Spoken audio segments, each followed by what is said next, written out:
Hey everybody, welcome to another episode of either Friday Night Movies or Anna Saturday. I don't know where this is slotted yet because it could be both. We are talking about in the month of Halloween in July. So happy Halloween in July, everyone. Hope you're staying spooky with this extremely hot weather. We are talking about Scooby-Doo on Zombie Island. I'm Matt and I'm here along with... Let's go! What? You're here with Tristan, and this is What one of my was that? favorite childhood movies. Yeah, oh, okay. That's why you said let's go. I was thinking if, was Metallica featured in this movie and I didn't realize it? You screamed it like it was like the opening to Hot Wheels Turbo Racing. Give me fuel, give me fire. I was like, what is... Skysicle was, they have two bops in this movie, and my God, they have aged incredibly. Yes. It's still a bop. Yeah, no, I will serenade anyone with "It Is Terror Time Again." Fucking what a good song. Holy shit. By the way, The Ghost is here. Yes. Oh, that was a good one too. Yeah. But this movie, it holds a very special place in my heart, but I have to admit I didn't realize the place that it held in my heart until watching it now as an adult. Not only is it recontextualized for me in some respects, but also the fact that this movie came out in 1998. That means that this movie came out when I was 6 years old. Oh God, it hurts to hear each time. Like I knew when we watched it and I saw it in the credits, but hearing you say it out loud again, just I feel my heart beat a little slower each time. That's fair. We're both dying, but I mean, we're both 29. We're both getting closer and closer to death. But here's the cool thing: we can come back as zombies. We just have to like die. We have to get like 2 cat gods to kill us, and we'll be good to go. Oh, well, all right then. Look, if we're gonna go, I mean, that's kind of how you have. If you're gonna go either way, right? I'd rather be a tourist on an island in Louisiana. I mean, if that's the only way I'm going to take a trip to Louisiana, I guess sacrifices have to be made. Well, yeah, actually, that's the funny thing, right? They're like, no, you have to pay for your flight. I'm like, fuck that. You pay for if you're gonna kill me to suck my blood or suck my energy force dry, you're gonna have to fucking pay for my flight, okay, lady? You live on a fucking. You look like a rich plantation owner. Like, in New Orleans, you're gonna freaking pay for my flight, okay? Don't fucking do this shit to me, alright? Sell some of your peppers and make me come here first class. I'm gonna die in style, okay? But either way, though, you know, we were 6 years old. I don't know if you saw it on TV at the time. I think I might have. I was reading more about this movie, and apparently they really tried very, very, very hard to promote this. At the time, it was one of their biggest marketed film. Like, Warner Brothers Animation put so much money into it. It was very, like, it was marketed very, very well. And I'm under the impression that I must have caught it somehow via TV. I don't think my parents bought me the VHS tape. I did. My parents did. Okay, but like when you were 6 or when you were like 8 or 9? Because that'll happen to me sometimes. I'll be like, oh, this movie came out when I was 6. And then I go back in the memory banks and I'm like, wait, I got it later. So did they get it in 98? That I'm not sure. If they did, it would be very interesting because this film was at the time one of the most expensive kind of made-for-TV, even though it didn't have a made-for-TV movie budget. The budget was for theatrical, and then they realized they could make more money by having it, instead of being released theatrically, released on home video. Right. And so that's what they did. But what's interesting is at the time, it was one of the most expensive direct-to-video, like, not lower budget, but they were trying to make them budget films, like budget affordable prices. And it was very expensive at the whopping cost of $20. So I'm assuming your parents probably did buy it for you at 98 because it was Scooby-Doo. I'm sure it's something your dad and your mom grew up with. And they could show it to you the same way that they showed you Star Wars. I mean, they knew of Scooby-Doo, but like when I was a kid, I was like, I saw the show on TV, so I was already into it when this came out. I'm pretty sure. Yes, so my dad was into it when he was younger. My mom was into it. I remember my mom walking by and being like, "Oh my God, you're watching Scooby-Doo!" And I was a kid, so I was like, "Wait, what?" But like, I should have said, "Wait, what?" because the show came out in 1966. Like, yeah, no shit. But at the time, I'm a kid, so I can't do math. But what's interesting is that if some people, you know, especially some younger folks listening in, might not understand you might like Scooby-Doo now because of it's a phenomenon and it's an icon that still exists to this day. But I bring up I bring up a little bit of context here because at the time, right, a few years earlier, Cartoon Network started. Like, there was a time you and I were born, not too long, I think briefly, like literally like a year before Cartoon Network existed, right? Right. Once Cartoon Network existed, Ted Turner, the person who owned Cartoon Network, also owned CNN and owned WCW, World Championship Wrestling. So when it came to Cartoon Network, he bought the Hanna-Barbera library. So he bought the entire library to have things run on syndication on Cartoon Network, because when you start a new network, you have to have something to run in syndication. That's why Cartoon Network in the mid to late and 90s and early 2000s had a lot of anime. Why? Because it's already done. You just have to pay the company that's bringing it over to the US X amount of money to actually have it air on TV. Do you have a cat near your microphone? I do. You do? Okay, so you're a cat god, clearly. Yes. Okay, there we go. Obviously. So, but either way, though, the point is that in this long rant, they ended up airing shows that were made way before we were born on Cartoon Network, and you and I got interested in shows that we probably never would have gotten interested in growing up, let's say today, perhaps, in a world filled with streaming, in a world filled with options. But at the time, having like this brand new network, you have no YouTube, you have no social media, you have the internet, but you and I are too young to know how to properly use it, and video sharing is in its infancy compared to what it is today. Oh, yeah. You have a show airing from 66 on Cartoon Network, and that's considered, yeah, sure, whatever, it's a cartoon. All right. Yeah. And then you and I fell in love with Scooby-Doo. Patchy, Rocky, who's on your lap? Rocky also fell in love with Scooby-Doo. Somehow I doubt that, but, sure. Well, yeah, you didn't have Rocky at the time. That's the only reason why. And so, that's the only reason why. If you showed him Scooby-Doo right now, he'd fall in love with it. And so, it was something that, like, there was this Scooby-Doo weird renaissance thing. It's not that it ever went away. It would always air reruns even before we were born. There was a ton of Scooby-Doo stuff on TV before we were born. But I would argue that without that boom, I mean, this is the first movie that they did in this direct-to-video line. Yeah. So clearly it says, as I'm reading more about it, it says that this was due to, this film, and the popularity of Scooby-Doo in the 90s was due to those reruns. And it all clicks because, yes, that's around the time Cartoon Network started. And so so they needed that content. This is why, if any of you out there who still have cable television somehow, or have parents who have, or grandparents who have cable, and you flip to a random channel, right? I'm talking about in the hundreds, in the thousands, watch TV Now, plus the show, the network. And you're like, what the fuck is the name of this channel? And it airs, like, Whose Line Is It Anyway? It airs, like, whatever the fuck, right? Older shows that makes you go, oh yeah, I actually might want to check this out. Or, oh, my dad or my older brother, whoever wants to check this, channel out because of this one show that aired 10, 15, 20, 30 years ago. Yeah, because it was cheap to get that rather than create your own content. There's a reason why now Cartoon Network doesn't rely on anime anymore during the day. It doesn't even rely on older shows. It creates new content because they're in a position where they can do that. Before we were born, way before, Nickelodeon actually had anime on because they needed to create some content. Huh. Or rather, I'm sorry, they didn't have the money to create content. So they needed to just put something on TV. Right. And so, yeah, so either way, enough rambling about the behind the scenes as of this time. We'll get back to it later. So, Scooby-Doo on Zombie Island. The reason why this movie was recontextualized for me as an adult, and I actually forgot about the beginning of the movie.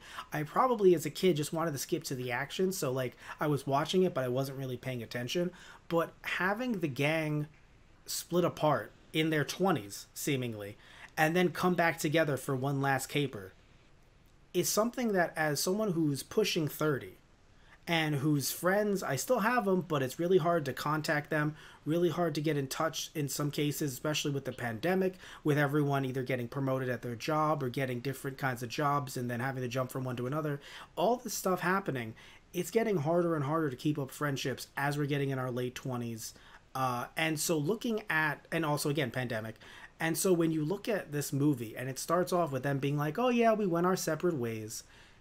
It was very interesting because obviously if it had gone the exact, like they would have been in their 50s, you know, or they would have been in their 40s. So they weren't that old, but it still was a way to bring Scooby-Doo into the modern era without it being bogged down with like new technology. Like they had the portable cameras and stuff, but it didn't really like try to say, oh, we are in 1998 and we always have been close to it. Like, no, obviously, yes, Scooby-Doo happened in the 60s, but it was still interesting to start off the movie with kind of a, yeah, no, you guys watched the original. Maybe you even grew up on the original. You're taking your kids to see this movie, or would have been seeing this movie, but, you know, now they were like watching it on TV or getting it for them on videotape.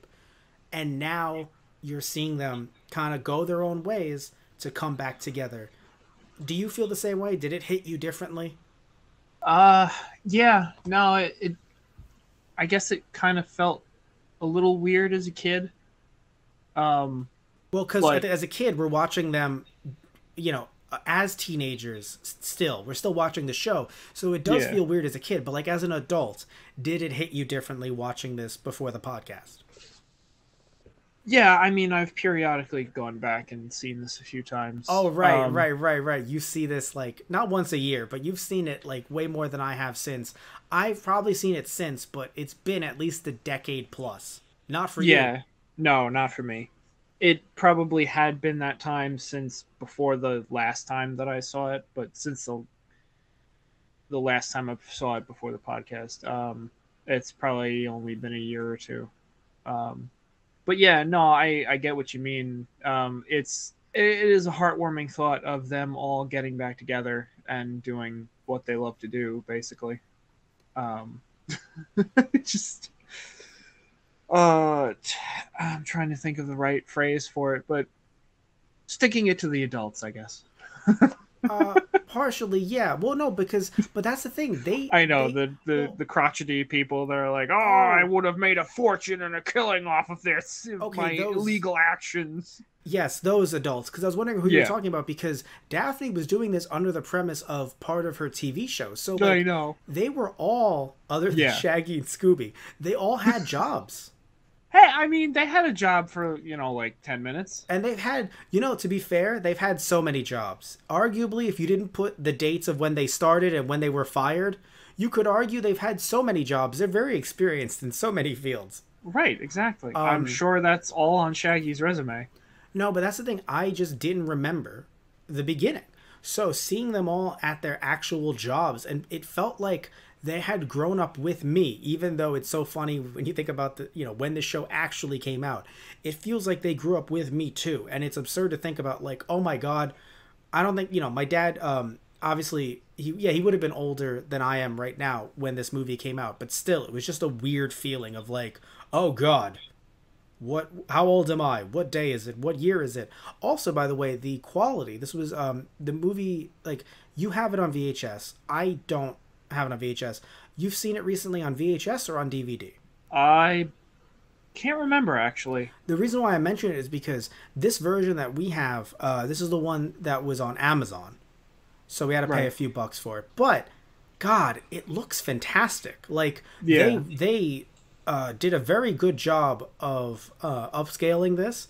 And it was so weird seeing it, too, because it's obviously animation from 98. But it was done so well. I've seen some animation get really fucked up via upscaling and editing and all this stuff. Recently, I was watching Jackie Chan Adventures, also on Amazon, and the first season, whatever upscaling program they used or whatever, or some kind of program to rip the video or just kind of compile the video, dude, the first season looks so fucking bad. Ooh. Like they got rid of they did something to like get rid of the lines, maybe get rid of the dust, but in doing so, they got rid of some of the lines in the episodes, like some of the line art, oh no, yeah, you can see some like openings and stuff, and I'm like, you shouldn't be seeing that, right? Like, you should be like, because they probably used something to get rid of the dust. Whatever they used here, they clearly, because both Jackie Chan and this are technically Warner properties, they used something good. They definitely went back. I don't know if they have like the original they went like frame by frame. They have the original masters. I don't know. I just know that it looked fucking fantastic. Right. Like it was like the animation looked so stunning. And it makes me want to end up getting it on VHS tape, honestly. Maybe we rented it, actually. Now it's maybe a false memory is coming. It's like Boomerang. It's all coming back to you now. We might have rented it back in the day. I'm not sure. Wow. Okay, so I'm looking at some of the numbers right now. Apparently, this movie had a $50 million promotional campaign and sponsorships and stuff. So sounds about right. Yeah, they were treating this movie like it was a big fucking deal. I really think the only reason why they didn't put it in theaters is because they were like, wait, maybe the theaters were like, you have to pay for it to be in theaters. And Warner Brothers was like, fuck it, we'll just put it on VHS tapes. Those are getting cheaper. Remember, this is 98, so DVD is already out. It hasn't taken over yet, I would argue, but DVD is out. And it isn't extremely cheap yet. Like, VHS tapes haven't gone the way of the dodo just yet. But, you know, they're getting cheaper. And so to be a budget release only for $20, it's very, and also they aired it on TV too, on Cartoon Network. So very easy to just watch this or pick this up. And again, very easy to follow as well. It did a very good job of kind of saying, hey, listen, this is what used to happen with Mystery Inc., right? A lot of references without actually going so in depth that a new fan, like if you just know about Scooby-Doo via pop culture, you've never seen an episode, I feel like you could follow this. Oh, yeah. Yeah, I feel like this is very easy to get into. Like, they made the movie, in a way, very, very simple, but also not so simple that, in my opinion, it was boring. Like, as an adult who grew up with Scooby-Doo, it was not boring at all. It was very, again, easy to follow, but also just, you felt, like, I felt invested, not just in these 5 characters, in the Scooby Gang, but also in these new characters as well. And seeing, you know, kind of like it felt like a real mystery because like I was wondering who the quote unquote killer was. Right. You know, who's the person that is clearly doing these shenanigans, even if they are real, who is running it? Because if they are real, right, if it's true that this place really is haunted, well then who the fuck is, like, someone killed these people if they're haunting it. So like someone is involved in this somehow. And with my cat scratching at my door, it feels like my house is also haunted. And as we were discussing, you know, thinking of who the killer was, I'm like, well, Matt, I'll let you know when they kick down my door and kill me in about 5 seconds. Yes, scared the hell out of me. Oh, so wait. So yeah, you have Rocky on your lap, and then Patchy is scratching at the door. It might be Mittens. Oh, I forgot about Mittens. Oh. Mittens is usually very quiet, not really interrupting the podcast kind of cat. No, not really. But I guess all of them have stirred because their cat gods have been angered. I love how the cats were actively trying to fuck with Scooby. As a kid, I didn't like it, but as an adult, I'm like, honestly, yes. And yeah, this is hilarious. Here's why, right? So I identify very much with Shaggy, both to my both as a good thing and also to my detriment. And not about. I feel that. But here's the thing, though, right? Now that I'm an adult and I see Scooby eating all of the food, it isn't funny. It's very upsetting. I look at the amazing food and I think, man, I want some of that. And Shaggy's like, I'm going to have some of that, man. And then Scooby just eats it all and he's like, oh well. And I'm like, no, Shaggy. You stand up for yourself, buddy. You need to train your dog, damn it. You don't let this dog walk all over you. Wrong? Where? Yeah. You don't let this dog... No, but really, though, as an adult, I'm like, damn you, Scooby. So, like, when the cats are like, nya, nya, nya, like, the cats were actually talking, and I laughed really fucking hard. The cats were like, nya, or like, yeah, and, like, they're actually using human speech, and I'm like, all right, this is actually really fucking funny. And it didn't occur to me, cat gods. Like, again, it's been so long since I've watched this, it didn't click. Like, as little story beats were happening, I was like... I think if I remember correctly, this person is a bad guy. Like, I never thought this time that the groundskeeper was the bad guy, because somewhere in the back of my mind, I was like, no, this is a fake out. We're being faked out right now. Yeah. I guess maybe I watched it enough as a kid, and it's just kind of been burned into my mind, even if it's not at the forefront. There were little beats that I was able to pick up on.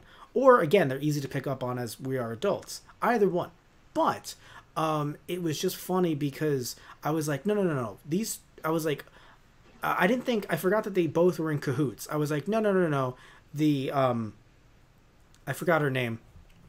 Oh, Lena and Simone. No, no, no, but specifically Lena. I was like, yeah, no, no, Lena definitely is the quote unquote bad guy here. But for some reason, until it happened, I forgot Cat Gods. I was like, yeah, no, they're the bad guys. They have something to do with the zombies. Like, I didn't think they'd go for straight murder, but I was like, but like they were saying some stuff. Like, even what was weird to me is Fred straight up used the word murder. He's like, traffic was murder, and I was like, yo, what the fuck? I was like, bro, like how desensitized do you have to get to all this shit? Where Fred is just like, man, traffic was murder. I mean, the crowning moment of the movie, I think, is literally Fred being like, oh, you know, it's definitely a guy in a mask. And Daphne's like, it feels fucking real to me. Why don't you come over here, Mr. Macho, and prove me wrong? He's like, all right, fine. It's the gardener. It's the ferry driver. It's the fisherman. And he rips it off, and it just falls in his hands. And he's like, it's real. The fucking delivery on that line gets me every time. That's the thing too. And then he just completely freaks the fuck out like any sane person would at that moment. Like, I have to keep it real. When it comes to how much they were paid, I don't know how much they were paid, but I do know that at the time, and even sadly to this day, animation is not taken as seriously as it should be. So yeah. I assume they were not paid well. However, in terms of the talent of the actors that were here, in that respect, they spared no expense. Like, they got amazing actors and actresses to be part of this film. It felt like there was no quote-unquote weak link. Like, yeah. Everyone, like, when people talk about, oh, well, there's a difference between acting and voice acting. Not for this film. They are one and the same. Everyone felt like they were who they were. There were no weak links. Nobody felt off or, no, that person isn't really doing as well. Everyone just felt like, yes, you are creating a story in front of me. It's very hard to explain, and I probably sound silly in doing so, but it all just resonated with me very well. And I wish I could say, that's the nostalgia talking, but genuinely, I was remembering things as they were happening on screen. Right. And I was being taken back, remembering while it's happening. So their their performances, I was judging them as it was happening, and I was looking up who some of these actors were because I was getting a little thrown off by some. And we have an amazing cast here. So Shaggy, yes, was not Casey Kasem. I think it was easy to tell that it wasn't Casey Kasem. Yeah. But it was Billy West. Right, and I've definitely heard that name too. How fucking dare you? Fry from Futurama. Right, there we go. Dr. Zoidberg. Professor Farnsworth. Wow. And now I'll move off of Futurama. Doug. He was Bugs Bunny in Space Jam. Oh, shit. Huh. All right. Yes. He's also voiced, obviously not originally, but eventually at different points in his career, because he's usually the guy that's brought in to be a sound-alike-ish, but also be really good at his job. He's been Elmer Fudd, Popeye, obviously Shaggy. Skeets is from Doug. Yeah, he's Skeeter. also been, Skeeter. He's also been Woody Woodpecker. He was Buzz, the Honey Nut Cheerio. Remember the Honey Nut Cheerios? Jeez. Remember we were kids? Yeah, he was Buzz. So holy shit, he must have gotten some good money, hopefully, from those commercials.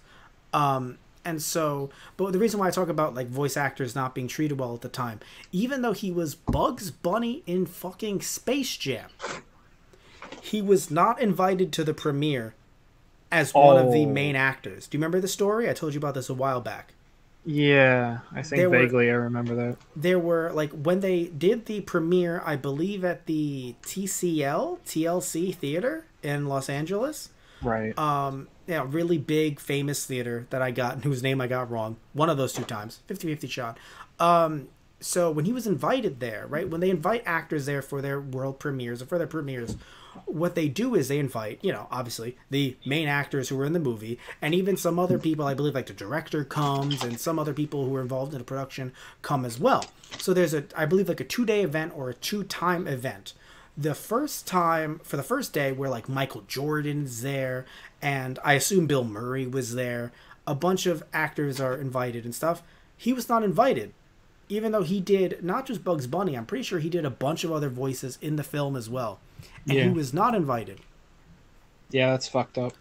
Then they either reversed it or they said, "Oh no, we didn't invite you that one. We'll invite you to the second day." The second day are people who worked on the set, like custodial, Oh, and did other kinds of roles on set and right. other behind the scenes. And I was like, this motherfucker was the main character in Space Jam, but because he voiced it over and didn't actually star in the film physically, Right. he was either not invited or was invited, and not invited and then invited after the fact, or was part of the miscellaneous behind the scenes crew. Right. Oh God, he provided additional voices in Disney's Dinosaur. So he's been in Well your then. life in many different ways, Tristan. But either way, though, so when I hear that story and hear how it hasn't gotten much better in some respects, especially in terms of how actors are paid, Right. especially when it comes to anime, it really makes me sit back and go, I don't know if they were paid well for this, but I Yeah. can tell you that in terms of the quality of actor, their performances, this is a star-studded cast, phenomenal. Yeah. When it comes to Fred Jones, by the way, so Fred Jones, Simone Lenore's cats, the owl, and one of the zombies, Oh my god. voiced by Frank Welker, the original voice of Fred. Oh shit. All right. They didn't get back almost any of the original cast. I think almost none other than Fred, actually, so nearly none. But they fucking got back Fred.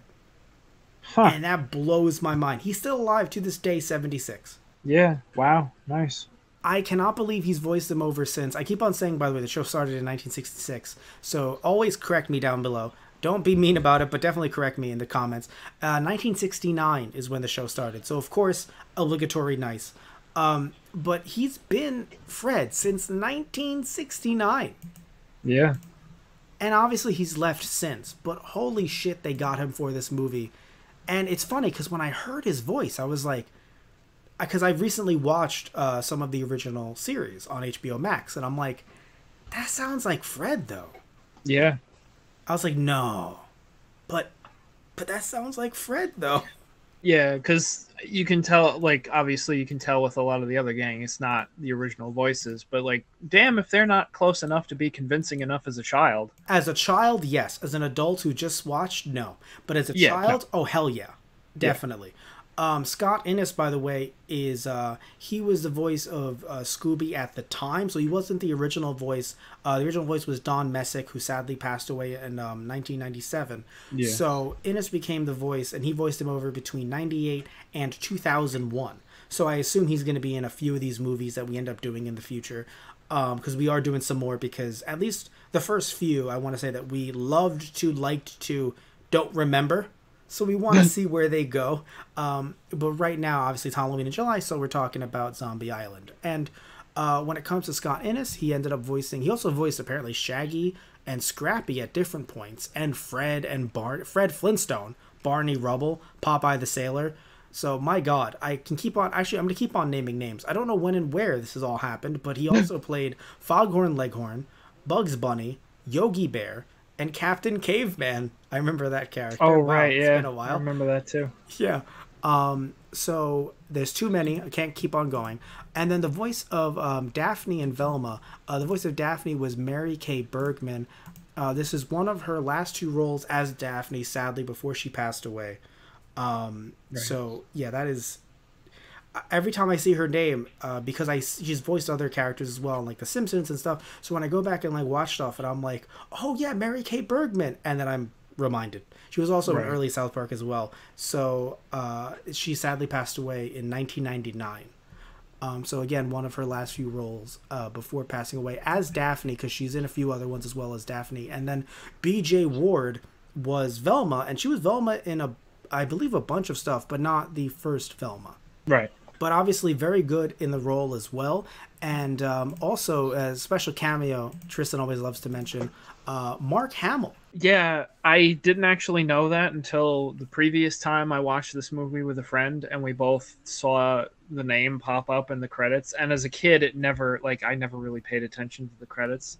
So I actually looked at this point, and I was like, wait a minute, hold the phone, reverse that. Is that what? And he plays the fisherman, Snakebite. and the airport manager. Right. He is so good. Oh, right. Yeah. He is so fucking good. Because here's the thing, right? I think if you're a bit younger, or if you're like Tristan and I, you're into the superheroes, you think of Mark Hamill. Obviously, Tristan thinks of him from Star Wars, and of course I do as well. But even still, when it comes to animation, you think of, Joker. Yeah, the Joker. Which is funny. I listened, like, we actually rewound, I think it was on VHS, because my friend actually took the time to rewind the tape, right, to go back to, like, the beginning where I know who you're talking about, and she would do that. When you see, when you first see Snakebite, and we listened to his voice, and I'm like, I think I hear a little bit of Hamill's Joker in there. All right, I can see it now. It makes sense. Like, just ever so faintly. I did not notice somehow. I want to go back and check it now. I'll rewind the tape. It's very, like, you got to kind of close your eyes and put the characters next to each other. Yeah. And kind of visualize it, and then it might, like, click. I think people forget that sometimes. It's like, oh no, he's not just a good Joker. He's a fantastic voice actor. Oh yeah, no, he's a phenomenal voice actor. Yes. And so it was hard to tell for me, both as a kid and now. Yeah. And when you look at I had no idea until I saw the name, and I was like, who did he play? But it's not just Hamill. There's amazing names as well. So Lena, right? If you hear her voice and you're like, have I ever heard this voice before? She, outside of the fake Cajun accent, you're like, she sounds familiar in some respects. She sounded sort of familiar too. Tara Strong. Oh, well, that would explain it. Yes, Tara Strong eventually, down the line, going on to play Harley Quinn. But many people will probably know her, if I am correct. I should click on her Wikipedia page before I am proven wrong mid-show. She was also Tommy Pickles on Rugrats. Yeah. She's also a character for any of you My Little Pony fans out there. Oh my god, I have to click on her own page. I have to click on a separate page for her roles. She has been in everything. Oh, yeah. No, like later on, yeah, no, she's been in literally everything. Not later on, just in general. She has had a very a healthy... Oh god, she was in the Bill and Ted's Excellent Adventures. That was an animated Bill and Ted show that they did. Oh my god. Before, literally a year before we were born. So it's okay if you never saw it. Oh wow. Oh, okay. So yeah, no, she's been in everything just since the beginning, apparently. Yes. So she was in Rugrats. She was also Bubbles in Powerpuff Girls. I mean, my god. I think that was the first role that I heard the name and associated like her voice with a character. Oh, for me it was in Fairly Odd Parents. Or she plays Timmy Turner too as well. Right. And eventually she went on to play Poof. I didn't know that, or if I forgot that perhaps. Oh yeah, right. I remember that. She's also in Kim Possible. I don't know who Tara is, or Joss Possible. That's hilarious. I don't know who those two are. Her cousin. Ha! Oh, that's funny. God damn it. She was also Mushi Sanbon in Codename Kids Next Door. Oh, okay, yeah. Warner Brothers just threw checks at her. They just threw cash at her. She was also a character by the name of Ashi and Verbena in Samurai Jack. Oh shit! She did play Ashi. She was. There we go. I can just keep on naming these, and we can be here the entire podcast. Oh yeah, no, definitely. We could literally have an entire podcast about roles that Tara Strong has played that we would know of from our childhood and onward. Yeah, no, she's a fucking icon. And then you're like, okay, fine. So Matt, you found the last quote unquote icon. Nope. When I saw Detective Bo Neville, who initially was the gardener, I thought I heard Spider-Man's voice from the animated series. I thought it was the actor from that show doing a bit of a deeper voice. Even the actual character model looked a bit like Spider-Man, like from the animated series. Yeah, vaguely. You're right. So I was like, oh, is that him? And I was wrong, and that doesn't normally happen with me in voices. I either just don't know or I'm right. I never guess, and I'm this far off. But here's the thing. Despite the fact that it's not him, it's actually an actor by the name of Cam Clark. And if you're like, Cam Clark, I don't think I've ever heard that name. Well, damn it, you really should. Because not only was he Kaneda in the original, not the one that you and I saw and podcasted on, the original dub of Akira. Oh, wow. Liquid Snake in Metal Gear. Oh, shit. He was also, let me make sure I get this right. Yes. Leonardo, Rocksteady, and a bunch of other characters from the 1987 version of Ninja Turtles. Damn. So this wasn't that far off from him doing Ninja Turtles, because Ninja Turtles actually lasted way longer than I thought it did whenever I look back at the amount of seasons there were for the original season, for the original series. And so then he ended up doing this. And it's interesting because he kind of sounds like the original Leonardo. But if you don't have that, like, that mindset of, like, right, Ninja Turtles, I'm kind of getting thrown off because I'm like, he sounds like Spider-Man. Right. But it's not Spider-Man. And Turtle. Also, by the way, he was in The Grim Adventures of Billy and Mandy. He played Melvin, Mandy's monster, Irwin's brother, and just keeps on going to, like, he was a British captain and a unicorn. Oh, what the fuck is this? But either way, though, as you can tell just by us ranting about these actors, clearly they've been in so much shit that, like, yeah, like, they are really, really good. And you can tell by being in this film. He was in Bleach. Kagerosa Inaba? I don't know who the fuck that is. Yeah, I don't recognize the name. But you know a name that you might recognize? He was Ooze in Captain Planet. He's a hero. Huh. Do you remember Ooze? Because I sure as fuck don't. He might have... Yeah, he was one of the villains. And again, you're thinking, Matt, please stop. You cannot hit me with someone more important. You can't hit me with...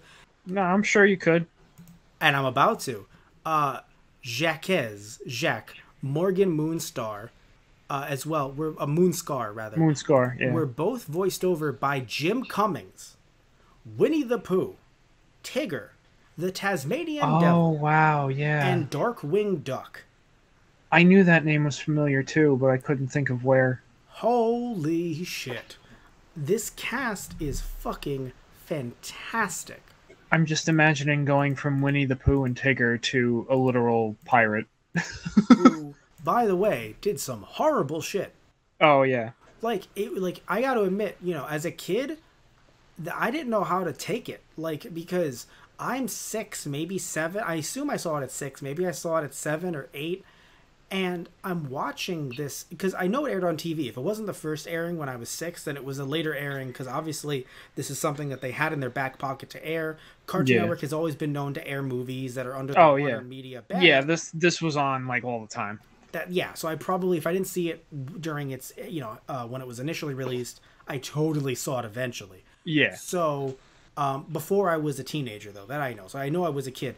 I'm pretty sure they did not cut anything. Like, I'm pretty sure they showed it because they made it in a way that was like, all right, bad shit is happening, but other than that, like that murder line, there's nothing that's really like really sticks out to you is like, oh no, like, you know, graphic, right? Yeah, I mean, I feel like the scariest thing for me was like when Morgan Moonstar's spirit inhabits the bones and like the flesh starts to appear on the corpse. I was like, that's the gnarliest thing I've seen in, at this point, other than maybe like Jurassic Park. But my parents would usually like fast forward through the gory stuff. Yeah, Mom, Dad, what you're doing? Just focus on our lips, son. Da da da da da da da da da. And the background is like the T-Rex is like. Brrr. Yeah, basically, eating the lawyer off the toilet. What a sentence. Right. So, but for me as an adult, the scariest thing, I don't know about a kid, but I feel like it would have affected me as a kid too. I could swear it did. Moonscar leading the villagers into that was the other cut, right? And just having them being eaten by alligators. And you see the alligators, they don't do it quick enough. Maybe in the TV version they did, because it's been it's been a while. It's been about maybe a little over 20 years. But it, like, the way it's very apparent what happens, but like they cut away, like you see the gators, like it's in the distance, it's from Simone and Leah. They show them going into the water, then they cut to them going, oh no, and you're like, okay, cool, they're not gonna, oh my god, they cut back to them in the water and the gators are in the distance, and then they cut, and when they cut there's like screams, and then it's screams that aren't coming from the two in the woods, and I'm like, Jesus fuck. Yeah. Jesus. So fuck. it's very apparent what's going on. Yeah, because when nothing's. Yeah, No, but no, nothing's no, shown. no blood. Of course, it's Right. Scooby-Doo. You watch the Yeah. movie if you're listening to the podcast. You know, no blood. There's no like. We're not gonna have a version with blood. And I honestly I prefer. Like it's funny. I love horror movies a lot, so I'm cool with like blood splatter. I'm cool with like someone getting decapitated. I mean, Jason in Friday the 13th prayed to the head of his dead mom. Right. I'm fine with that. But this is Scooby Doo, so we don't need that shit in Scooby Doo. You know, like I feel Right. like we can have the cuts, and in some ways, when you have the cuts, to me, it scares me more. Right. Yeah. You know, Oh, especially because yeah. your imagination will always come up with the more gruesome. Like you can have the most gruesome thing on screen, but like there is a certain magic to leaving it up to the viewer's like mind and interpretation. I don't think they had a hoedown in the water. I don't think they were dancing with the alligators. I don't think they were screaming because it was a hootenanny and it was a good time. What do you mean, Matt? I don't see why that couldn't have been, a possibility. When they introduced the pirates, I was like, so how pirate are you going to be? Because it's been a while. they're, And they're then just standing across the fire, just like deadpan eyes. I'm like, hey guys, what's up? And then they just like he draws his sword and cuts the table in half. I'm like, all right then.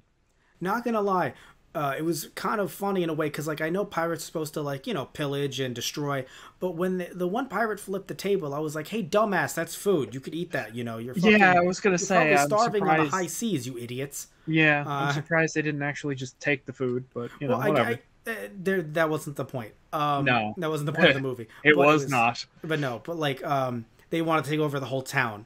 And And I think so that's still like that kind of interestingly bothers me in a way because like obviously when you find out the plot of Lena and Simone then going to their cat god and praying for powers to then kill the pirates for killing their settlement, and Daphne, like when they're about to drain the gang in the moment, they're like, she screams out, Shaggy, Scooby, the zombies are the good guys, and Shaggy's like, are you out of your fucking mind? the way you just phrased it, it made me, before you got to the end, I heard the whole thing, but like in my mind, because we've seen Team Four Star, they did, if anyone's not familiar, they did a parody series based on Dragon Ball Z, kind of editing clips together, doing voices and stuff like that. When you said like, oh, Simone was gonna suck them dry, I heard, oh, their energy, oh, like it was like Of no, their vitality. no. But either way, though, Um, all jokes aside, Yeah, and then just thinking I back to the clip of the pirates terrorizing them, I'm like, really? Actually, no one's the good guy here. no. Well, no, that's the thing. Like, I think they genuinely made sympathetic villains out of Simone, and of Lena. Lena. Yeah. But don't get me wrong. Like, don't take their vitality. But at the Yeah, same time, right. like, I get that. Like, It was then that, now that they live with this curse, though, now they have to bring other unsuspecting victims to the island to then drain them as well. Like you see the tourists afterwards. and it might be the first time ever, like, because when I was a kid, obviously I'm not talking about ever in cinema, that would be silly, but the first time as a kid I ever saw villains that could be sympathetic in that way, because it was a whiplash for me as a kid, being like, oh, they're bad, boo, and then seeing what the pirates did to them, and I'm just like, oh. Oh, yeah. And then they're like, yeah, we just did this just to like take them out, and as an adult I'm like, yo, fuck them up, fuck up Right. these pirates, fuck them up. And then they're like, but we must live with the curse. And I'm like, Oh, yeah, as a kid, I was like, oh. And then as an adult, I'm like, honestly, that sucks. But like, maybe don't? maybe don't pray to a cat. I love cats, would not pray to them. I'm a fan of cats as an adult. I think, by the way, this movie did a disservice to cats.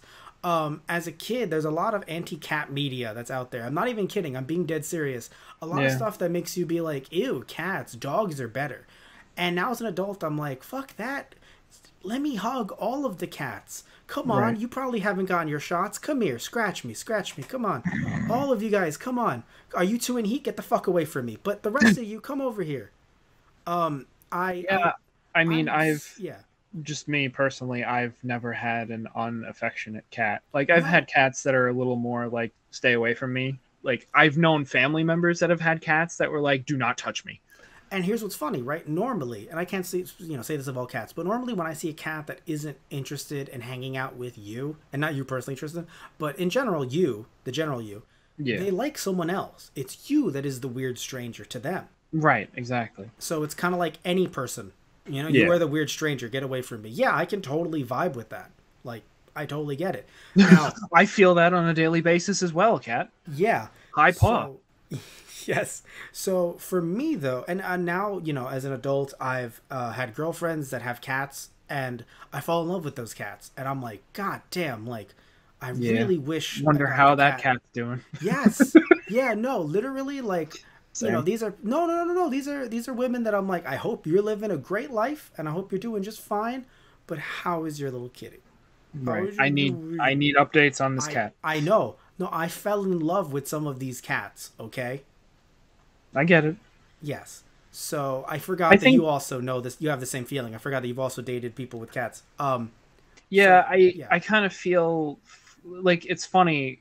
I feel in a way sad for the cats at the end of the movie because I'm like, oh, well, why they're hanging out? Why they're on the boat? They're all hanging out with Scooby. Well, way, yeah, the detective or like just on the, or yeah, I guess they do hop on the boat. No, not all of them. There's more than 5 cats. Yeah. No, the detective is going to send someone to the island.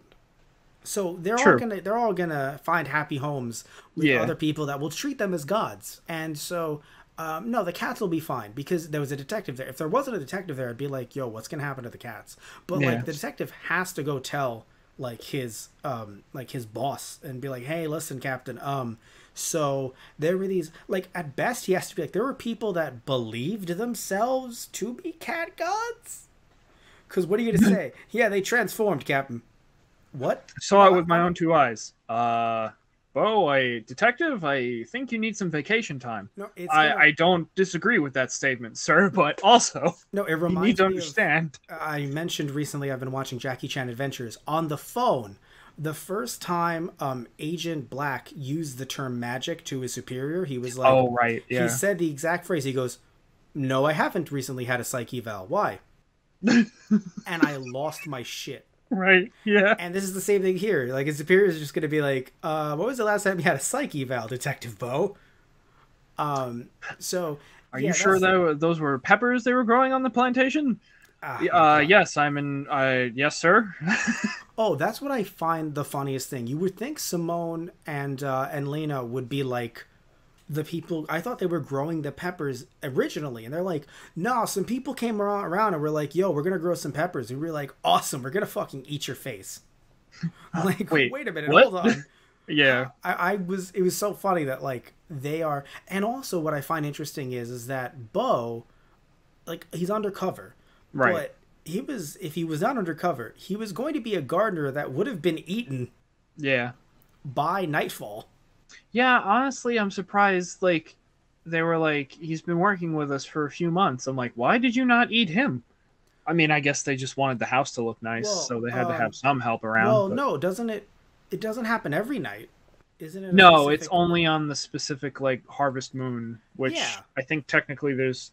I don't know how far into like moon cycles that they read into. Like the harvest moon could just be every full moon, but there is, I believe, also a specific moon in a specific month that is considered the harvest moon. Yeah, I think that's what they did because it can't be that often that you're killing people on the island. They would have been there much sooner. Well, because I feel like if you think about it lore wise or like in their world, like the locals would have been like, yeah, no, stay the fuck away from that place. Although I guess Lena still had to shop in town for food and stuff, so they couldn't like go too hard and give themselves away. Yeah, no, that's what they have to go for, like, tourists. They can't go for like the locals. Locals are like, she's a witch, and it's just like, how fucking dare you? Her eyes are like a cat. She's like, oh my god, thank you. Right. So, by the way, at the time, Tara Strong was not credited as Tara Strong, so this must be like, I assume she was either not paid well or it was very early in her career. She was credited as Tara Charandoff, but either way, it is still very interesting that again they got her because she. I now realize that that character. I thought the Hex Girls were like my first cartoon crush. Right. Might have been Lena Dupree. Yeah, that's fair. That is fucking hell. You did not skip a beat. Nope. You said that like you were breathing in a breath of fresh air. You were like, yeah, Yeah. yeah, No, yeah, yeah, yeah, right. Yeah. you're correct in this statement. It was funny because like I honestly I usually hate like romantic subplots, but like the idea of Fred being like, yeah, Lena's kind of cute, and the idea Daphne is like, Bo's kind of cute, and the both of them are just like, oh well, you think they're cute? Oh well, you think they're cute? Well, you want to know why? Because it didn't. They did. I think that I've realized over time. When I was younger, I was like, I don't know about as a kid, but like as a teenager, I was like, ew, romantic subplots.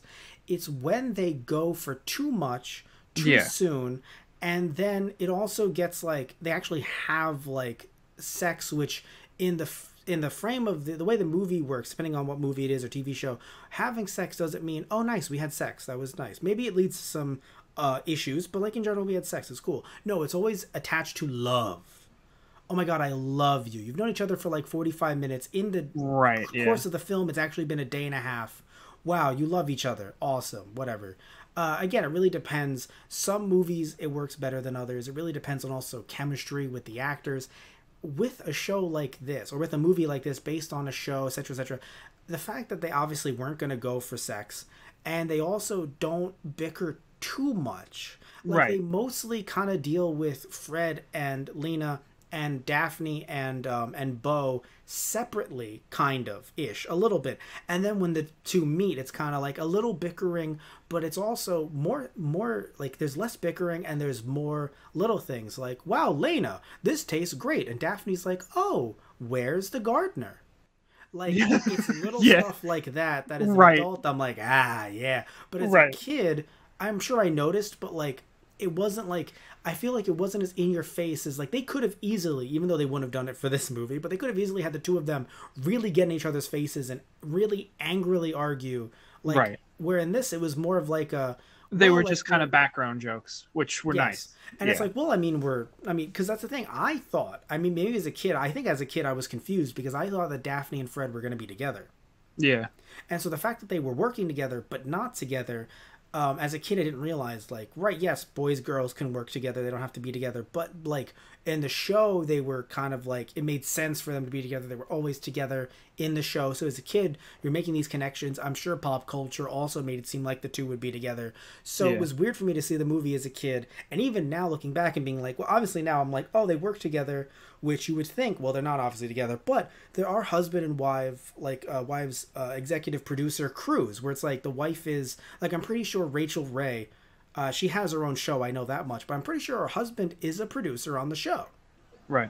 So, like, it makes sense, even though it was a one-man crew. I was like, Freddie, what the fuck are you doing? Daphne's not paying you enough. But still, I was assuming that they weren't just friends, they were a little bit more. So to have them actually not be together in this movie and to have them, like, be after other people, that's fine. But I was a little thrown off because it seemed like a husband-wife show. Yeah, I mean, in the first, like, couple seconds. I feel like it's, I don't know, like, they're not maybe officially together, or maybe they just don't say it out loud, but like there's something there. There's they're obvious. They obviously like each other. Yes, but they're like, no. They've resigned themselves to be like, no, we're friends. It can't be anything else. But you know, but what's funny is that I found as soon as somebody else comes into the picture, the other one is like, but wait, but we're supposed to be. But it is interesting because Fred was kind of asking stuff, but sadly, the writers, I think they made Daphne more jealous than Fred, which I find, like, not that I want Fred to be angry jealous, but I'm pretty sure they gave Daphne more lines than Fred, which they didn't need to, as Daphne was just interested in Bo.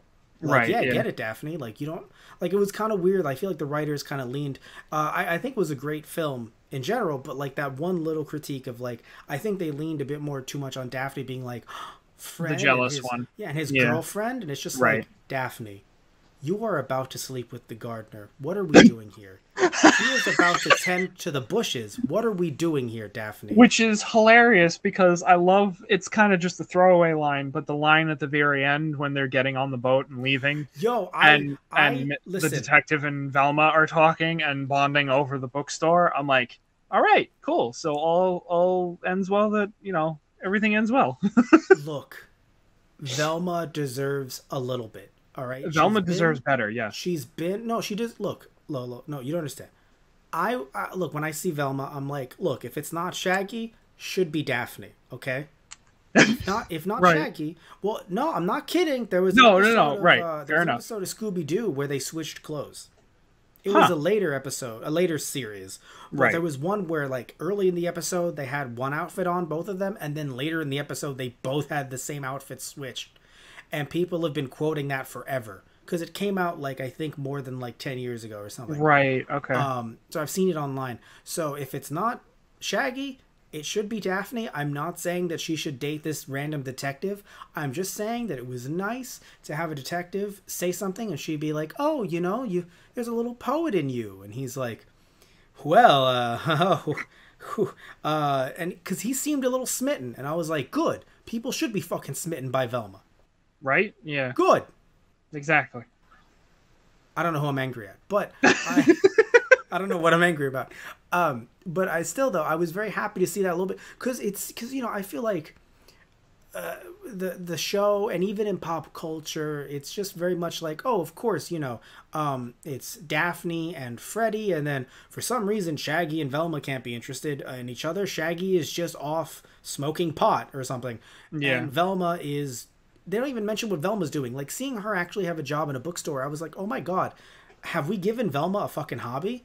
Because, like, she just had the glasses on, but she never really talked like she was a reader. She was just a nerd.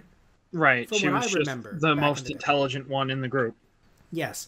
And so it really made me smile to be like, wow, like, I don't know, it felt nice to see that they had their shit together, and even to see that Shaggy and Scooby didn't.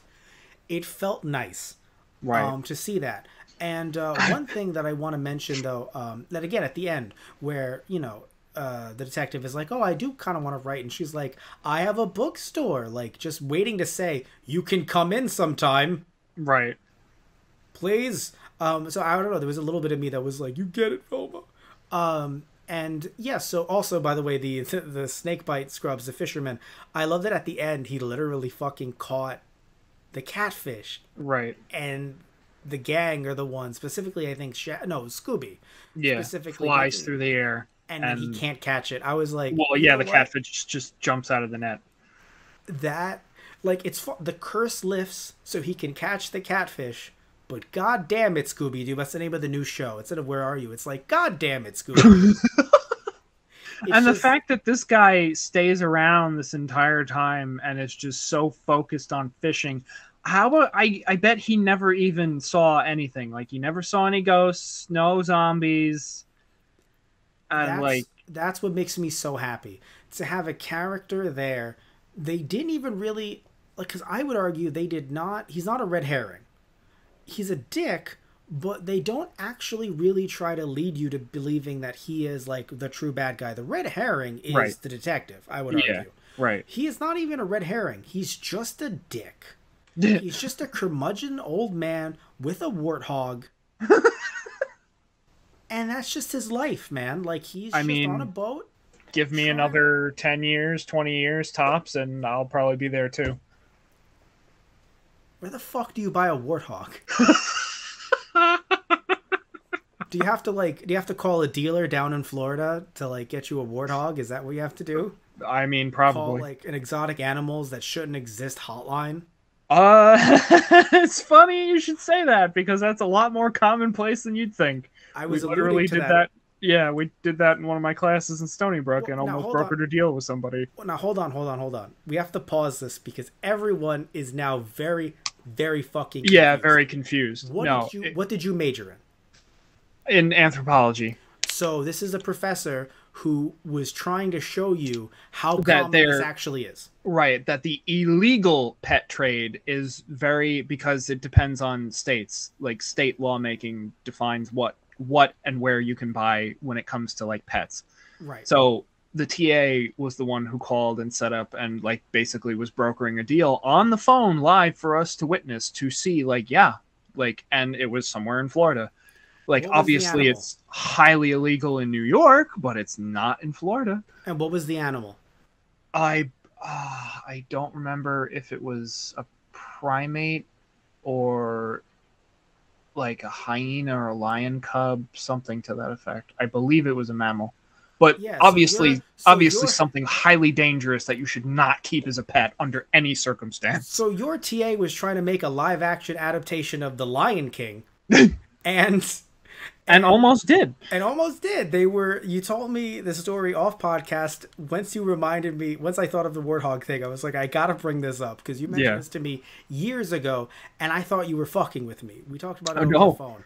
Yeah, no, this is hilariously awful. Literally like the third link on Google that they just Googled it up. I mean, and you gotta go down to Florida and you gotta get yourself a warthog. I don't think there's catfishes in Florida, but guess what? There are gators. So yeah, exactly. Maybe I'll just have a pet gator, which is also highly illegal, unless you have the correct licenses. I find but it that's hilarious. For educational purposes. I find it hilarious that you're like, it's illegal to own the gator. Yeah, you want to know who enforces that law? The gator. The gator. Exactly. They put a little badge on him and a little tiny hat. Well, I mean, when they're young, it's easier. It's when they grow up is when people start dying. Yeah. You want to know where they got the fucking the badge and the hat from? From the dog that got too close to the gator. Frog? Where? That is my favorite running joke in the movie. Because, when I was a kid, that I laughed so hard at that. Yes.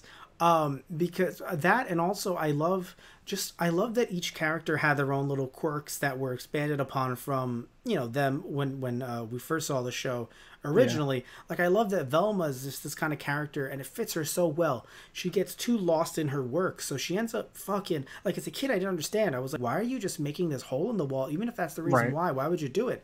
It's because she literally said, like, I got a little bit too into it. Right, yeah. I get carried away. And yes. And I can see that. Like, as an adult, I see, like, these little things that I'm like, yeah, no, I see that in a friend. Or, yeah, I see that in me. And so it was cute, like, these little things that they did. I loved it when Shaggy was like, maybe I should get dressed up for dinner. And he opens up his suitcase, and it's literally the same, like, 6 pairs of the same green shirt. And then he's like, I need a trim. And literally, because they're not changing the character model, like, snips, like, twice. And he's like, perfect. And it's exactly the same. It's still that ring of like 6 or 8 hairs that is just on his chin. Also, even though I liked that the cats were trying to fuck with Scooby, there was a certain point in the movie where I'm like, my God, these cats are a bit much, even to like Shaggy a little bit in a sense. And it's nice that yes, they are evil cats. At least they are drawn in. They are part of the cat god. Like, they're like the witches dancing in the forest. They dance around. Like, it makes more sense that, like, yes, their owners are particularly very evil. Because at first I'm like, why are these cats being, like I said earlier, I feel like they're being too much dicks, it's making me not like cats as a kid. And because I just don't know the difference. Everything in media at the time was like, cats, are so unloving. Yeah. And it got to the point, even in the movie, I was like, damn, guys, like, Shaggy drove away with the cats on the roof like they were a zombie. Oh, yeah, right. Which, by the way, the zombies, I loved how it looked like they were going to attack, like, the good guys. And you made that, you made the reference earlier in the episode when, when Shaggy was like, you sound like you're out of your mind. But I do enjoy the fact that, like, yeah, it looks like the zombies are after them, but we never really see zombies actually, like, try to grab one of the crew.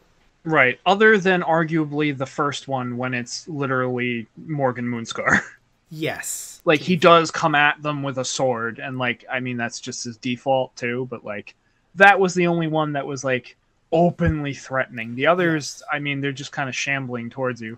And so it makes you think, well, they're zombies, no shit. Right, exactly. But it's funny that, like, and of course, like, they were on top of the car, so it makes you think, oh, well, they're zombies.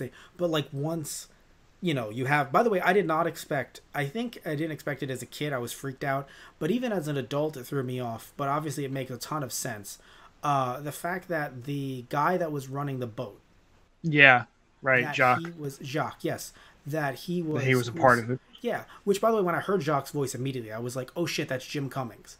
Because if you don't know, Jim Cummings has been in a bunch of shit, especially Warner as well. I mean, I already mentioned, of course, Winnie the Pooh, duh. But I forgot to mention that he was the original voice for Hawk Fu in Jackie Chan Adventures.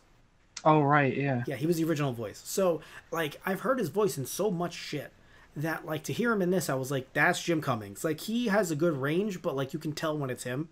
Right. for the most part. And so when he was, yeah, so him being a Jack, and then Jack transforming, he's like, I'm happy to see you. I was Right. like, oh fuck, of Oh no. course. Like as an adult, I'm like, right, why would he not be in it? Right. Like they need someone to bring them fresh meat, so Yeah. why not Jack? But like, yeah, no, that transformation too. Like the other two were menacing, but him being the first, Yeah. Oh yeah, that transformation was horrifying as a child. yeah, It's still kind of off-putting as an adult. yeah, no, it's off-putting. And so I really enjoyed it, and you know, I feel like as a kid, I'm pretty sure. Maybe you also felt this way too. Maybe that's why I know you talked about not being the biggest fan of the films. I feel like that this plot, in a way, part of it, the idea of, oh no, this time the monsters are Monsters real. are real. It Yeah, was that was like taken, the whole marketing. yes, but it was Like, taken from this film, an animated film, and then when they did the live action version, they acted like this was the first time this ever happened.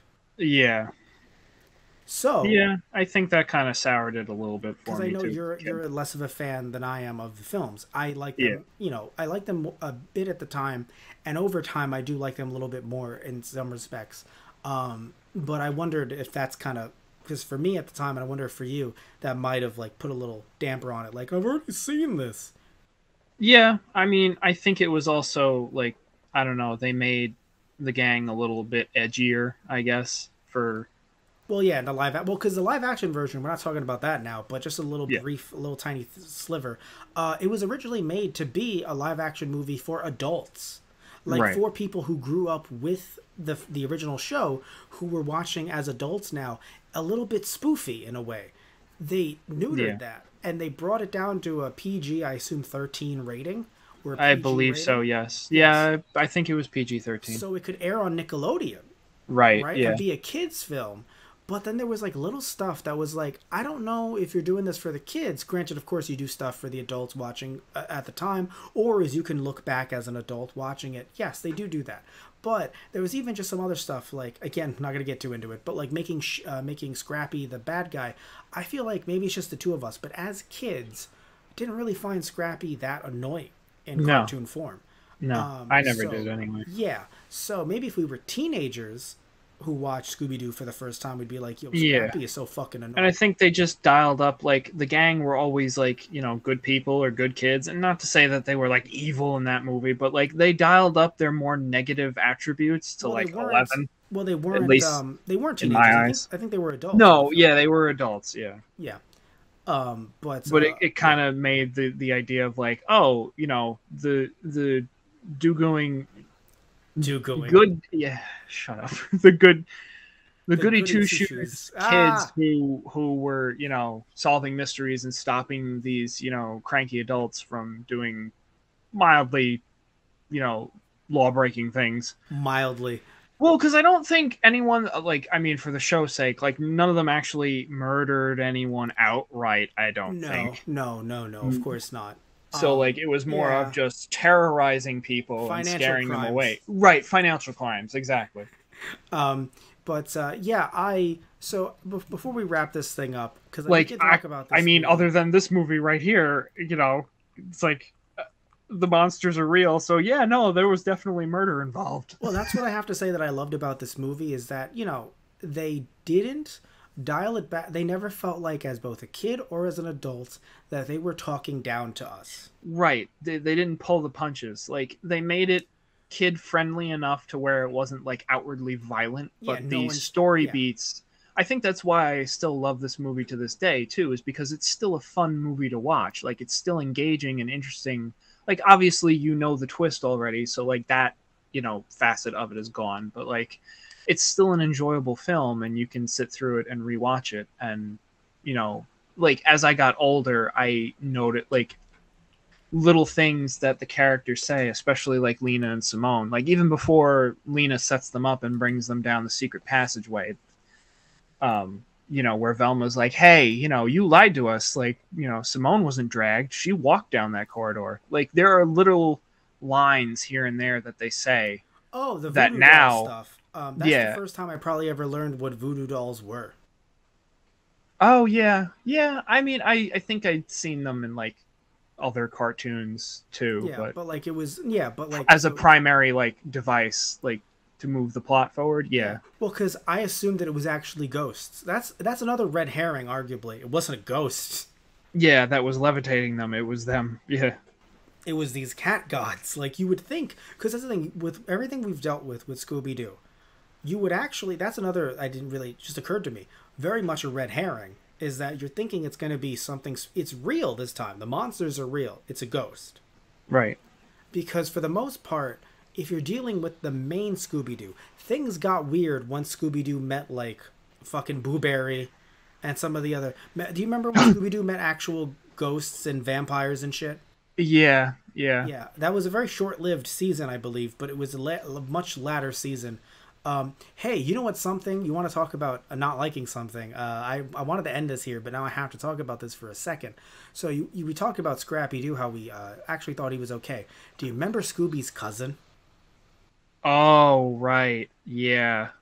I mean, as a kid, I didn't really mind, but yeah, no, definitely growing up, it's like, all right, you're just making the dumb cousin. It's like, do we have to? Am I wrong, or did he end up teaming up with like Velma and Daphne in episodes that Scooby was not in? Or am I wrong? I have no idea, actually. Because I remember they got weird with the characters and in other like spin-off seasons and stuff. It got weird. Anyway, Right. point is that I just thought of Scooby's cousin for like a split second, and I was like, wow, memory unlocked. But It yeah, was not good. no. But I want to talk about the writer for this movie being well. There's a few different people credited. The screenplay is by Glenn Leopold rather, who did a bunch of different stuff. Also in the Scooby-Doo's franchise did Scooby and Scrappy Doo, and some other stuff. The new Scooby and Scrappy Doo show, and I can just keep on going on and on with stuff that he's done.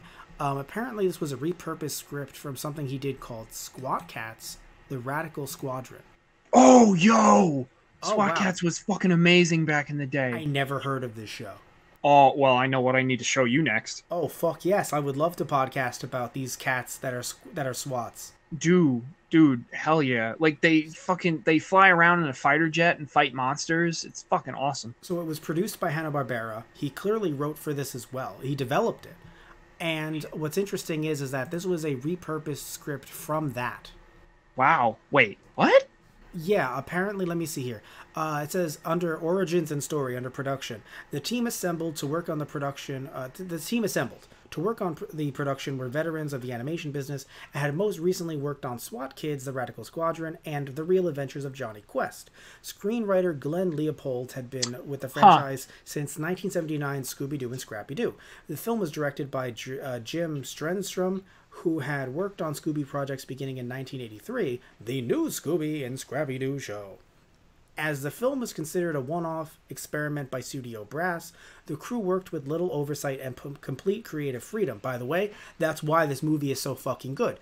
They knew how to write kids' shows, so they knew not to like have, you know, the alligators splurt blood everywhere from their mouths.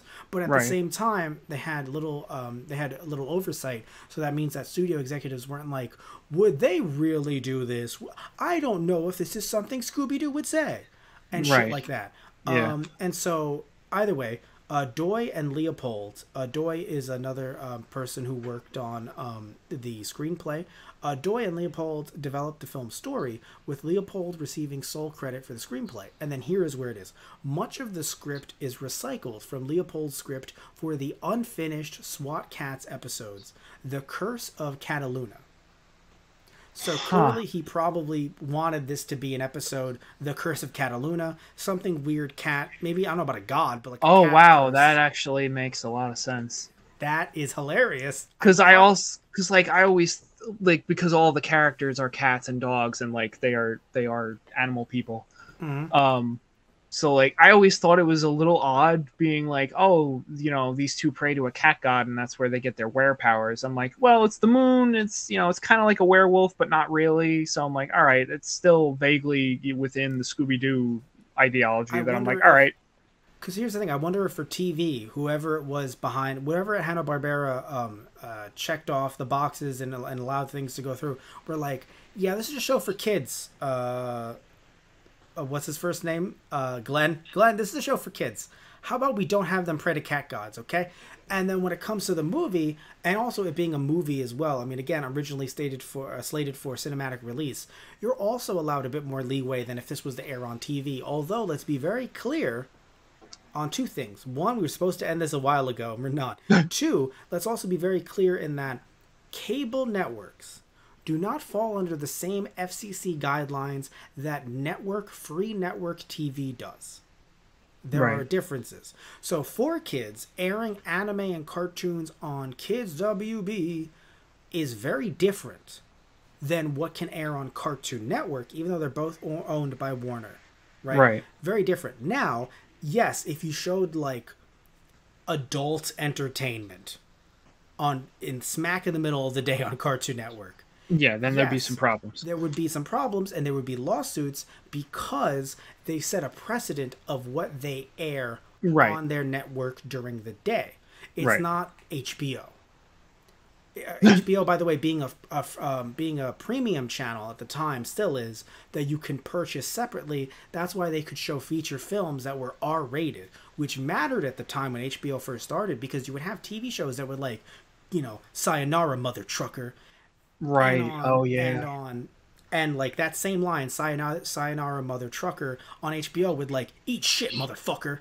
Right? They could air that because it was a premium channel that you had to buy separately, and it was on cable. So you had to have cable and pay whatever a month for the channel. It was a lot of money back then. Yeah. Cartoon Network would air some more weirder stuff at night, and other channels would too, because again, Comedy Central wouldn't air South Park during the day. I mean, there was like a lot of controversy because it was animated. They had to air it at the time, the first season, after 9:30 or like after 10:30. Now, though, as they've established of what Comedy Central is, and of course how times have changed, now they air South Park at like 2 p.m. on a Saturday. Which is mind-blowing to me when I think about when South Park first started and what they were doing there. But the point is that cable networks do have different standards, so they could air this with limited cuts. I'm sure they made a few, but limited cuts on TV at 8 o'clock, 9 o'clock, 10 o'clock at night on a Friday or Saturday on Cartoon Network, talking about Zombie Island, and be fine. But they probably were thinking initially, we're putting it on video, we're putting it potentially in theaters. They didn't have a lot of oversight, and also they, even still, with their very little oversight, knew, you're not putting blood in there, right? They're not fucking, right? Okay, cool. Yeah. But I love how I bring up what I consider an extremely niche series, and you're like, SWAT Cats, what about them? I mean, I'm, like...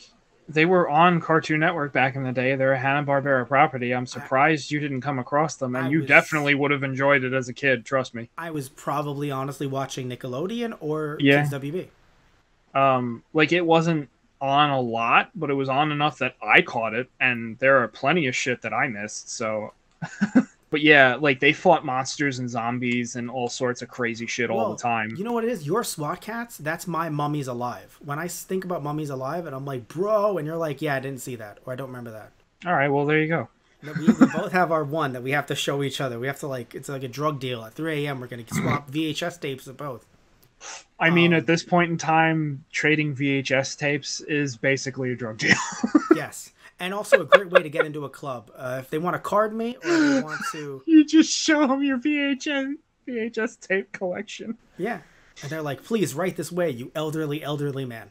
Right? Oh, that's like the joke of the video of somebody showing the block... They don't have their ID, so they show them the Blockbuster, like, rental card, and they're like, write this way. Yes. And some more things I want to mention. So Casey Kasem was originally going to be in this film. However, so he was going to be Shaggy again. However, he was a vegetarian at the time. I don't know if he was always a vegetarian or he had recently, I don't want to say converted, but like recently started becoming a vegetarian. He refused to voice Shaggy in a 1995 Burger King commercial. And went on to demand that Shaggy would also give up eating meat in future projects. I find this fascinating because when he voiced the character in the 60s, Shaggy ate meat. Oh, yeah. I've seen it recently. He ate ham and cheese sandwiches. Oh, yeah. So, interestingly enough, I think he was vegetarian in the live-action movies, and they've carried that on since. Right, But at the time, he was sure as fuck not. And I Yeah. find it fascinating that Kasem picked this hill to die on. And Yeah. he just didn't voice Shaggy. Huh. I find that fascinating. I And mean, yeah. good for you for sticking to your principles, but yeah, interesting. And funnily enough, they literally got Billy West to voice Shaggy, and then they even gave Kasem a last minute opportunity to fill the role in, so they would have him redub over West. Who, honest Oh to wow. God, here's the thing, right? I'm pretty sure they don't get residuals off of this. So if West Yeah. got his money, he got his money. Huh. It wasn't you, but he didn't do it. Kasem didn't Right. do it. Yeah. I find that very interesting. And the animation, by the way, you're wondering, oh, this animation was so fucking good. Not just the upscale, but even in general, it was so fucking good. Yeah, it was done by Japanese animation studio Mook Animation, who went on to do other shows other specifically Scooby-Doo movies as well, and Oh. maybe some shows that you might be familiar with. They did the second season of The Real Adventures of Johnny Quest. Oh, all right. Well, that I was gonna say before, yeah, the backgrounds where you see, just the trees and the swamp in general, and even that was another thing. Like the background visuals for this movie were honestly beautiful. And it makes sense that Um, it was a studio that works with not always with anime, but that it was a Japanese studio, because at the time a lot of Japanese studios were commissioned to do work, and honestly, sometimes when you see it, you're like, wait, this is the best thing I've ever seen in American animation. Oops, no, Japanese that's animation. there's a reason for that. It's not. Yes, they also did. I don't know to what capacity, but they did Biker Mice from Mars, which is not a bad looking show. Funnily enough, it's just clearly a ripoff of Ninja Turtles. Right. They also did. Did you see Men in Black the series? I don't know if I did back in the day. Maybe Okay. like an episode or two. All I right. knew of it, but I don't know that I watched it. By the way, they also did, speaking of Mummies Alive, 17 episodes and the intro, and some of the transformation sequences, which makes sense. It looks like a Japanese superhero show. Right. And by the way, they did the whole Men in Black the series, which I find fascinating. They did parts of, or they did it with, Madhouse X-Men Evolution. Huh. Yes. All right. And also from 2007 to 2009 with the Answer Studio and Studio 4 Degrees Celsius, they did Transformers Animated. Oh wow, nice. Yeah. So, and of course, when I talk about Scooby-Doo here, Zombie Island, Witch's Ghost, Alien Invaders, and Cyber Chase. And that's when they left. And that's when the animation, I'm going to sound like an old man, it changed, man. No, you're right, because there is definitely a noticeable difference. I mean, granted, the series at the time was different too, so like everything, like the show itself, the style had changed at that point too. But like Yes. you can But, tell yeah. in the movies, it did as well. Yeah, no, it's fascinating. So yeah, so I think we've said enough to say that yeah, we really enjoyed this movie. Yeah, It's not just a childhood favorite for me because again, took a huge break. I'm not watching it as much as Tristan has, and yet, fan fucking tastic. yeah. Oh, that was definitely in my like top 10 list of like that was one of the VHS tapes that I've probably gotten close to wearing out, like watching it as a kid. No, that makes sense. Also, by the way, the I was right before the tape did retail for $19.95, which I don't want to look at that when it comes to inflation at all.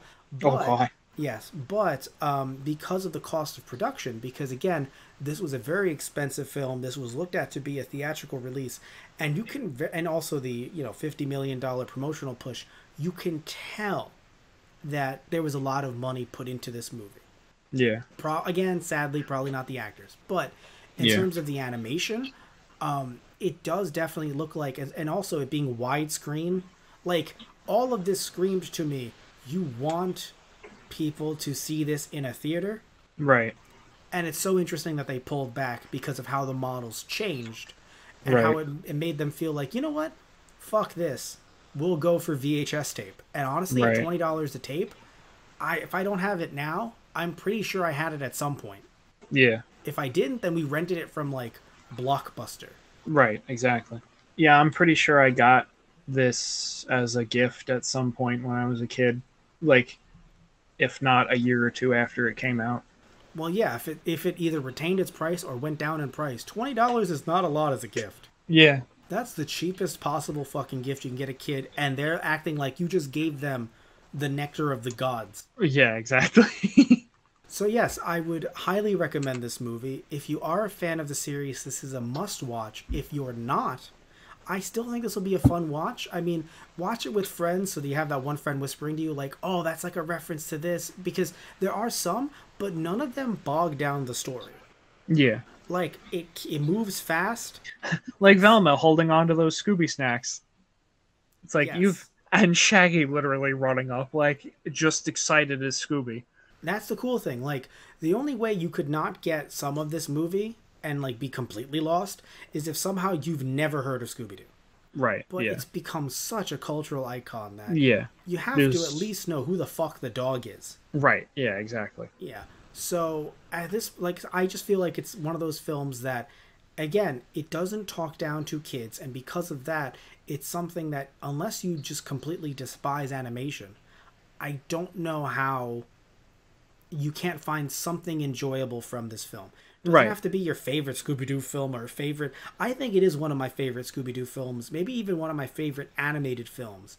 But it doesn't have to be yours. And I'm not going to criticize you or critique you for it not being yours. But I do think that if you're listening to this somehow and you haven't watched it in a while or you've never seen it, but at least if you haven't watched it in a while, definitely check it out again. Yeah. There Definitely. is so much, little funny one-liners in this movie. There's so much heart. They definitely cared about Scooby-Doo. You don't have to be a fan of something to make something about it, but I think that, if there was disdain, if this was just a job, then Yeah. the beginning part of the movie where they're like reflecting, definitely would have been a lot more. It would have been dripping with that disdain. Right. Yeah. Like again, you don't have to be a fan of something to work in it or to like it, or I'm sorry, to like it, but you have to be a fan of it to like it, I think, or vice versa. But like to work in it, I feel weird about being like, oh, you have to love XYZ to be a part of it. Like I don't want to gatekeep it that way, but Yeah. I do feel like watching this movie, there is so much love for the series in it, and it's infectious, and that's why I definitely loved it as a kid, watching it on Cartoon Network. They got me hooked, definitely, by buying Hanna-Barbera and fucking putting a lot of these cartoons on Cartoon Network. And it makes a lot of sense why this and even the Looney Tunes had a bit of a renaissance. And it's Yeah. interesting to me, I think, that in the 2000s, Looney Tunes kind of died. Not that it isn't back, not that they didn't make shows, but something like Scooby-Doo. You and I fell off the Scooby-Doo bandwagon, but they made a movie every year. Yeah. They've made a movie. One, almost two, but in some cases, usually just one. Every single year since this one in 1998. Damn. Yeah. I kind of had that idea. Like I figured that was the case, but like hearing that out loud, yeah. Don't Like get me wrong. I'm not saying all of them are good. right. But they movies were made. So this was really the start of all of it, right? It was as kids, all of us being just worked up over Scooby-Doo, and our parents being the right age to potentially also be worked up over Scooby-Doo, and having that affordable price and having all of this marketing, that really just kind of made us go, yeah, Scooby-Doo, he's definitely like a big deal. Yeah. Nearly 30 years later. It's fascinating in a world without YouTube and Twitter and TikTok and Instagram. Like, it is absurd to think about. And that he's still going to this day to varying degrees of quality. But I do think it's interesting. Hopefully you listening in thought it was interesting as well. And again, definitely check it out somehow. Bust out that VHS, bust out that VCR if you need to. Yeah, it's definitely worth a watch. So thank you all so much for watching. As always, tune in next time for something completely different. I don't think I'll be getting Tristan on next week to talk about something spooky. But if I do, then it'll be Scooby-Doo and the Witch's Ghost. Because we're fucking talking about that too. Because we need to transport ourselves back into the past. We need to feel. Yeah, to feel. Yeah, I was about to say to feel. No, you know what it is? I don't know about you, man. I don't really jump into the nostalgia too much. When I'll play retro video games, but not the same exact ones I played as a kid. There's too many retro games to play. I can't just focus on the same one that I loved as a kid. So indulging in a little bit of this every now and again, I'm happy. I'm happy to take just a little bit of it. And hey, maybe Witch's Ghost doesn't hold up as much as I remember it. I highly doubt it, but maybe it doesn't. But tune in to find out next time Tristan and I talk about it, and we'll be posting all of those links. We're posting all of our social medias in the description box down below, so you can follow us through those to find out when we're doing the next episode. Because it's Halloween in July, and I hope we stay spooky. So, see ya! And the ghost is fake. Give us a break. The podcast is fake. It's a ghost. It's been a ghost the entire time. Matt? Spooky. Who? Tristan? Who? I love The Sixth Sense. Spooky. Who was podcast?